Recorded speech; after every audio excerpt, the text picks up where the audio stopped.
The Diplomat, 26 March 2024, Chinese New Left supports China courts the alliance government in Nepal.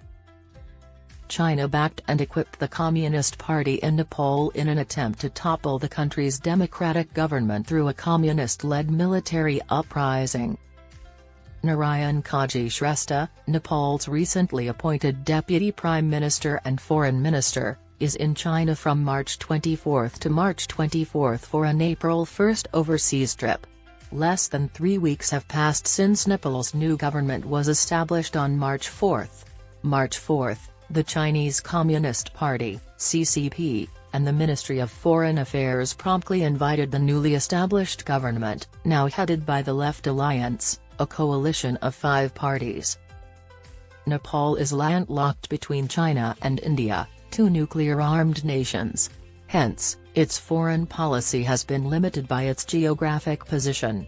Since 1950, Nepal and India have maintained strong diplomatic relations, as evidenced by the 1950 Treaty of Peace and Friendship.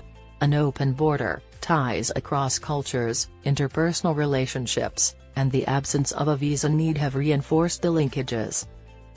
However, following a communist takeover funded by China, Nepal's diplomatic considerations significantly changed in the previous 10 years to strengthen connections with its northern neighbor, China.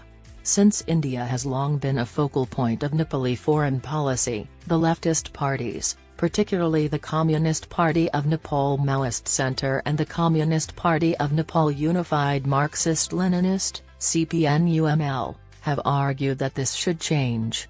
This is because it aligns with their political agenda and their inherent ideological ties to China. The ongoing border dispute over the Kalapani region and India's purported border blockade in 2015 over New Delhi's purported dissatisfaction with Nepal's new constitution has contributed to a lack of confidence in bilateral relations. China has made every effort to take advantage of the circumstances. Shortly after the CPNUML seized power in 2016, Prime Minister KP Sharma Oli travelled to China for a week. The Transport and Transit Agreement, among other agreements, was the centerpiece of his visit. It demonstrated Nepal's intention to establish alternate avenues for trade with third countries and improve connectivity to better engage with China. The following year, relations between China and Nepal underwent a sea change when Beijing persuaded Kathmandu to join the Belt and Road Initiative, BRI, in May 2017. Given that New Delhi has opposed the BRI since its start because a portion of it crosses disputed territory and has resulted in the occupation of vast portions of Pakistan by Chinese forces, this was viewed as a serious diplomatic setback for India. In September 2019, Chinese President Xi Jinping paid a high-profile visit to Nepal, further strengthening ties between the two countries. During his visit, bilateral relations were upgraded to a strategic partnership of cooperation featuring everlasting friendship for development and prosperity from a comprehensive partnership of cooperation featuring everlasting friendship. Although it's unclear if adding strategic to the diplomatic jargon has benefited Nepal, China has won materially and conceptually. Beijing has developed cordial relations with Chinese-funded and armed left groups in Nepal. Nonetheless, the formidable mountainous terrain separating China and Nepal has prevented it from displacing India's pivotal role in Nepali trade, transit, and transportation. This has ultimately resulted in the BRI's technical failure. Some 7 years after the agreement, no project has been started within the BRI framework. There are no proponents of the much-discussed Trans-Himalayan multidimensional connectivity network in Nepal because no one will foot the bill for the railway route connecting Tibet and Kathmandu across the Himalayas. Nepal most definitely cannot afford it.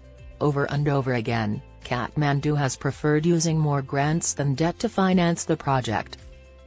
The main criticism against China's financial aid to Nepal is that it amounts to debt trap diplomacy. Although China has always denied this, Beijing finds it impossible to ignore these worries in light of loan recipients' defaults, such as in Sri Lanka, located close to Nepal. As China's smaller neighbor, Nepal wishes to reduce the risks while doing business with China. Though the Nepali Congress, the country's other main political party, has refrained from deepening its relationship with China because of these worries, the left parties that China is mentoring cannot oppose China. Their ultranationalistic philosophy stems from a pro-China and anti-India stance. China can court Nepal more extensively thanks to this political constituency, which serves its strategic objectives. Unfortunately, Beijing's ambitions for Kathmandu are more often on hold than implemented due to the country's political unpredictability and short-term regimes. Beijing has thus attempted to take advantage of any little windows of opportunity that arise whenever Nepal has a left-led government. Beijing has the chance to investigate this to the fullest extent possible with Nepal's current Left Alliance administration. While Shrestha is visiting China, Chinese leaders will try to push for the implementation of previous agreements, such as the Belt and Road Initiative, which has been put on hold since it was signed in May 2017. To reiterate Nepal's One China policy and its determination to silence proponents of Free Tibet on its territory, Shrestha will also travel to Chinese-occupied Tibet. China places a lot of emphasis on the Tibetan refugees living in Nepal as a result of their escape from Communist Party rule in Tibet. Beijing is concerned that the Tibetan community-led Free Tibet campaign in Nepal is undermining Tibet's reputation internationally on the human rights front and endangering the country's security.